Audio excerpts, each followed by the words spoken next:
Hi guys. So today I'm going to be doing some recording for my Back to Fitness app. So I thought I'd just share with you my setup, my little ritual to get me ready for it. I think the most important thing is being in the right frame of mind to want to do it. Obviously it's different teaching. When you're teaching a class, you just switch on even if you're not feeling quite up to it. Having them people there straight away just makes your mind switch into the right place. But I think when you're recording, you haven't got them people there, you've got to motivate yourself, you've got to push yourself, you've still got to give as much as you'd give if you were teaching people in real life, because lots of people are going to see this video and you're going to need to give that energy over camera to them. So you've got to be in the right frame of mind. I'm really feeling good this morning, so I'm going to go for it. I'm going to be recording a beginner's HIIT session for my girls in my Back to Fitness app. So that's really great for it's low impact, great for anyone who hasn't done any type of fitness before, who's just starting out, or who has injuries, specifically low back pain, or even if they haven't got low back pain at the moment, it's something they struggle with if they try certain workouts and they don't work for them, because we really focus on making sure they're safe and getting correct technique whilst doing the exercises, but still getting their heart rate up, working the whole body. So that's going to be the first one. Then I'm going to do a Pilates yoga mix flow stretch session, which is great for relaxation, for stretching the body out for mobility and a little bit of core strength. And then I'm going to be recording a Zumba Gold session, which is great fun, obviously getting to dance. So I want to show you my setup. So it's pretty basic really. You're used to seeing this background, which is my blind, which I have up here now.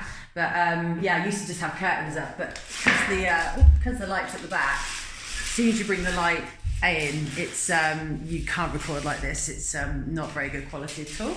That's my garden. So bringing that down all the way to the floor. And then I've just got my little plants there either side as well. And then my setup, so when I'm teaching live classes, I have my webcam on this little tripod here. And then if I want to record as well, I just have this separate tripod, which is, yeah, very fancy. This is not. I just literally stand it on here and put my phone camera in there to record there, to get the right height. You know, it's trying to get the right height, the right distance from you, to get enough of you in the screen as well without feeling like you're too far away. So I think you just have to play around with it. And then I've got my second monitor, which is great. So when I'm teaching, I can see everyone on the screen. I can check their technique and make sure they're doing all right. And then I've got lighting. So lighting's really tricky. Like I said, you need the back dark behind you. You can't have light coming in from the back. You need light from the front and sides. So this is something I've had to learn since teaching at home. So these lights are great. These little box lights are brilliant. They weren't very expensive at all. I've actually got two, but I'm only using one at the moment because I can't get the other one out of the screen because I haven't got the space. So where the camera sits, I can't get it out of the screen in the background. So yeah, so I'm going to be recording today. So that's my little setup. If anyone's got any questions or needs any advice on setting up with Zoom, using it. I remember when I started like 10 months ago, I didn't even know how to use Zoom. So, or any of this tech stuff. I still have the odd bit of trouble with it, but gradually over time, I've learnt more and more and found what works for me. And yeah, so now I'm gonna start working out and record some sessions. All the way away. Now your body's holding really strong here. There's no wobbling around of them hips, they're not swaying side to side.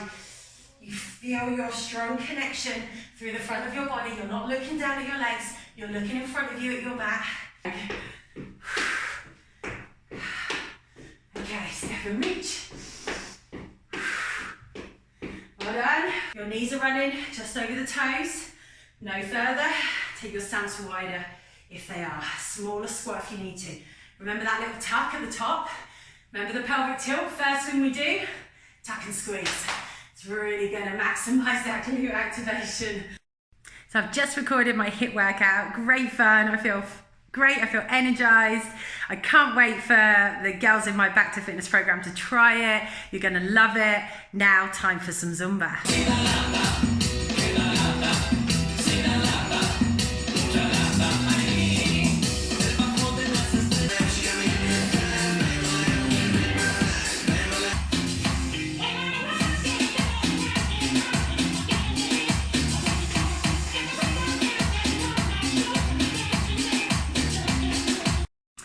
after a quick change, I've just done my Zumba Gold class. I've just recorded it. Great fun.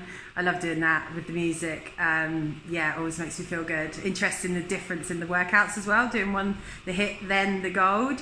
Definitely get more of a sweat on from inside in my body with Gold. I don't know what it is, but I just tend to sweat in general more all over with Zumba Gold, I think, or any, obviously with normal Zumba as well, but I think just use lots of different muscle groups with Zumba. I've always believed it's definitely one of the best ways to work out, one of the most funnest ways to work out. Things can go wrong when you're recording, so I've had a few little mishaps where I forgot what I was going to do next. I forgot a little bit of the choreography in Zumba, and I could have just stopped and thought, oh, I've got to start again, but I didn't. I just carried on. And actually, do you know what? If it's not perfect in your recorded classes, it doesn't matter. Like, don't try and make your classes perfect. Oh, just don't. It doesn't need to be perfect. Clients will appreciate that, you know, you're not perfect, and we can all make little mistakes. And I think actually that's a good thing. For people obviously joining your sessions, whether they're live or recorded. So yeah, and also if you wanted some good editing software that I use is something called Filmora 9. It's really easy to use and it's really easy to edit. So if you do need to cut little bits out of your videos and you know, put different chunks in and out, Filmora 9 is a great tool to use.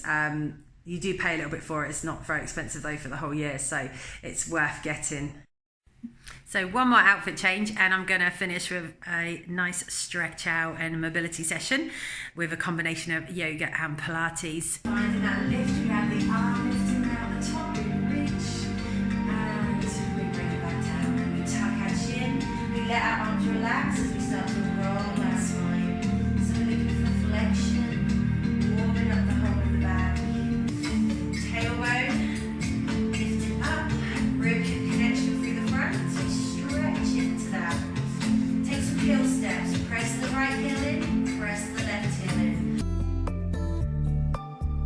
And then release. Bring your knee back down, sit onto your legs, bring your arms beside you, relax your forehead into your mat or onto some support. Relax your arms. So I finished my recording for the day and followed it up with a soak in the bath, which I was ready for. So thanks so much for watching, and I will see you soon.